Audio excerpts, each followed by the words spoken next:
Escuta o cheiro, galerinha. Escuta o cheiro. Um tucunaré aí fritinho na matinha. Na beira do rio, olha, gente, ó. Aqui já tem uns aqui fritos, gente, ó. Tá vendo? Escuta o cheiro, escuta o cheiro. Bom dia, boa tarde, boa noite. Eu tô aqui, ó, na beira do fogo, fritando tucunaré pra eles comerem no almoço. Olha lá, galera, olha lá. Já pegou mais um lá, ó. Neguinha pegou mais um lá, ó. Dá um salve aí, amor.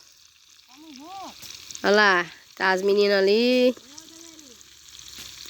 Ah, é a nossa companheira Mel, né, Melzinha? Mel, ela nunca deslarga de nós, sempre vem junto com nós pra pescaria, gente. Nossa Mel. Olha que lugarzinho gostoso, ó. No mesmo lugarzinho de sempre, gente, que nós vem, ó. O único lugar melhor aqui pra nós vir pescar mais próximo de casa é esse. E o tucunarezinho tá fritando aí, gente, ó. Quem tem moto, vai de moto bem longe. Quem não tem, a gente vai perto, que nem nós vem a pé, né? Pertinho de casa mesmo. E bora pra cima, gente. Vamos ver se nosso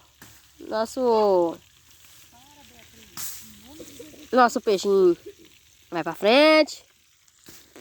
Vamos fritar ele pra nós comer, né, gente? Vocês só escutam o cheiro aí. Beleza? Dê seu like, compartilhe, comente. Bora lá. Ajuda o nosso vídeo a subir aí, gente, pra cima. Nós tá começando pouco tempo.